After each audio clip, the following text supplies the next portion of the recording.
नमस्कार बच्चों, स्वागत है आपका छत्रसाल जूनियर स्टडी क्लास में। मैं हूं आपका रवि प्रताप सिंह, सहायक अध्यापक छत्रसाल इंटर कॉलेज जालौन। जैसा कि हमने कल के वीडियो में जो बताया था, कल हमने त्रिभुज में बताया था, त्रिभुज के बारे में हमने बताया था, उसके परिमाप क्षेत्रफल के बारे में। अब हम त्रिभुज का पूरा चैप्टर हो गया था ये। अब हम इसमें थोड़ा पहले हमने जो एक समांतर चतुर्भुज के बारे में बताया था, अब हम चतुर्भुज की परिभाषा और उसके प्रकार के बारे में बताएंगे। ठीक है, तो चतुर्भुज, समांतर चतुर्भुज का हम पहले ही एक वीडियो बना चुके हैं और उस पर हमने थोड़ी चर्चा की थी, उसकी जो क्या क्या कंडीशन होती हैं। ठीक है, अब चतुर्भुज के प्रकार और जो भी चतुर्भुज हैं वो भी बताएंगे। ठीक है, तो चतुर्भुज क्या होता है? चार भुजाओं से घिरी हुई बंद आकृति को चतुर्भुज कहते हैं। चार भुजाओं से घिरी हुई बंद आकृति को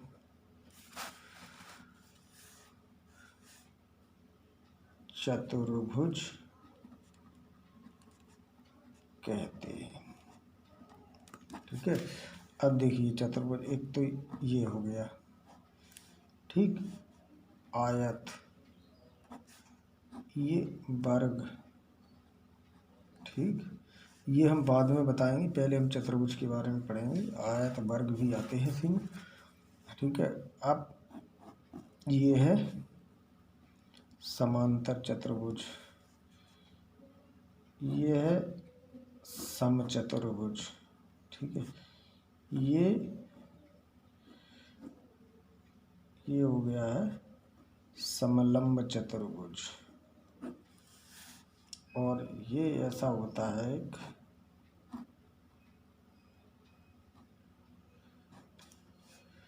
इस टाइप, ये हो गया विषम चतुर्भुज। ठीक, अब चलो हम बात करते हैं समांतर चतुर्भुज के। पहले ही हम बता चुके हैं, लेकिन फिर भी इसमें हम एक चीज़ बता देते हैं कि समांतर चतुर्भुज का क्षेत्रफल नहीं बताया था और हमने सब बताया था। तो समांतर चतुर्भुज का क्षेत्रफल कैसे निकालते हैं? आधार गुणित ऊंचाई, आधार गुणित ऊंचाई, यानी कि ये एक समांतर चतुर्भुज है, तो इसका हमने आधार 5 सेंटीमीटर दिया है, ये ऊंचाई 4 दिया है, तो आधार 5 को 20, 5 गुणित 4 यानी कि 20 सेंटीमीटर ऐसे निकलेगा। ठीक है, अब दूसरा इसमें आता है समचतुर्भुज।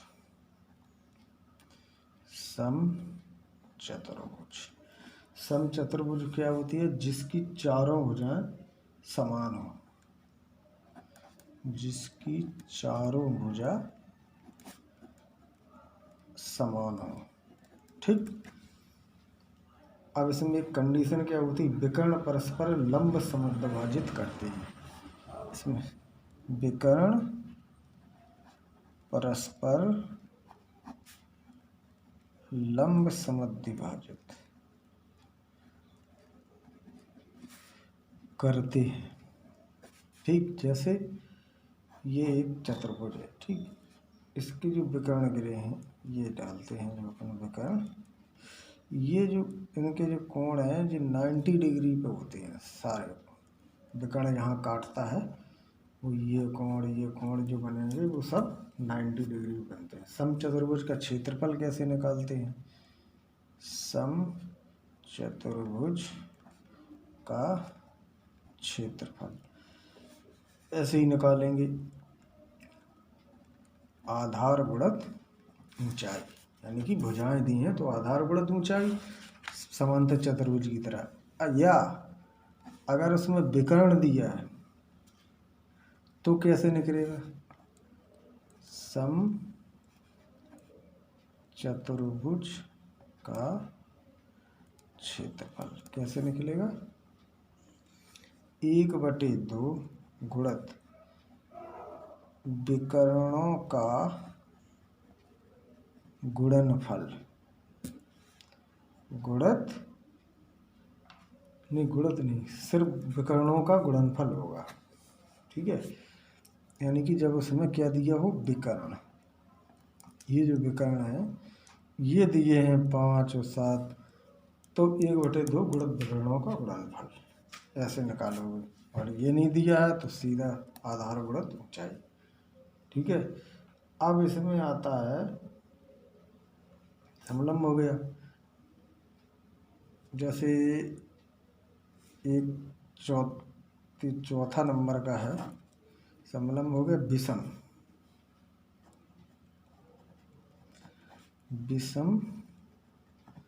चतुर्भुज।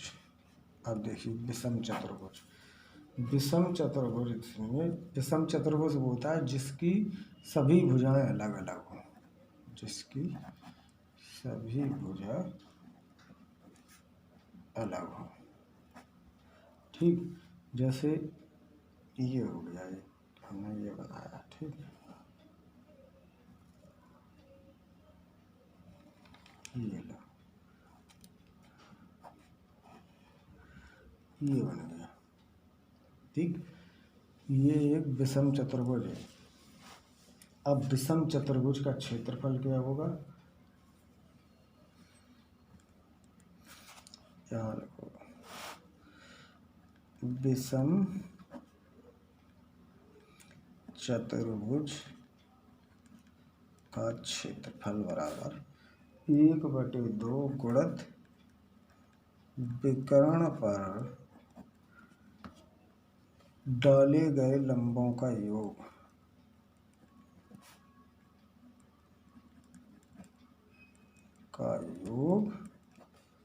गुणित विकर्ण। अब विकर्ण क्या, इसका क्या मतलब, विकर्ण देखिए, जैसे इसके 1/2 गुणित विकर्ण पर डाले गए लंबों का योग गुणित विकर्ण। देखिए ये एक विकर्ण हो गया। अब एक यहाँ इस कोने से एक ये लंब गिरा है, एक यहाँ से लंब गिरा है, तो यानी कि जो सबसे बड़ा विकर्ण है वो हो गया विकर्ण, और डाले गए लंबों का योग, जितने लंब, जैसे ये दे दिया है 5 सेंटीमीटर, ये दे दिया 7 सेंटीमीटर, ये दे दिया है 20 सेंटीमीटर। ठीक, ये वाला विकर्ण। अब विषम चतुर्भुज का क्षेत्रफल निकालना है, तो कैसे, यही सूत्र लगे, 1/2 गुणित विकर्ण पर डाले गए लंबों का योग गुणित विकर्ण।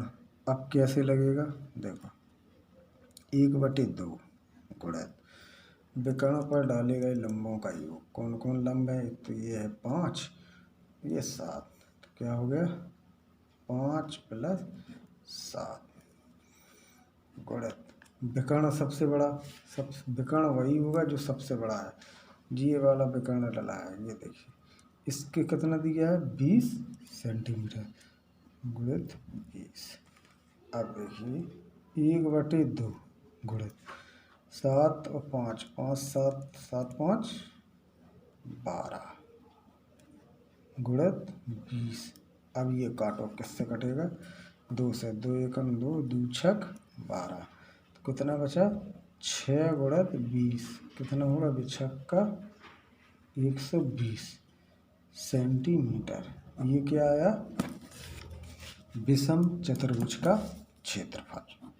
ठीक है, तो ये इस तरीके से हमें सब निकालना है, इनके हमें क्षेत्रफल समचतुर्भुज का और समांतर चतुर्भुज का, जो हम पहले वीडियो एक बना चुके हैं, तो उस पर हम बता चुके हैं। तो इसको बस याद करना है, इनके क्षेत्रफल के जो फॉर्मूला दिए हैं। आयत और वर्ग और रह गया है, तो इसको हम और बताएंगे।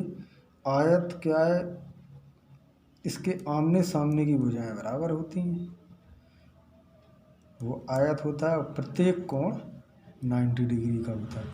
और वर्ग क्या है, वर्ग जिसकी चारों भुजाएं बराबर होती हैं और उसके प्रत्येक कोण 90 डिग्री का होता है, वो वर्ग हो गया।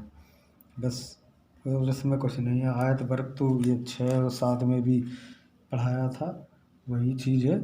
बस ये जरूरी है, समांतर, सम, समलंब और विषम, इनके क्षेत्रफल के जो फॉर्मूला हैं वो सब याद कर लेना।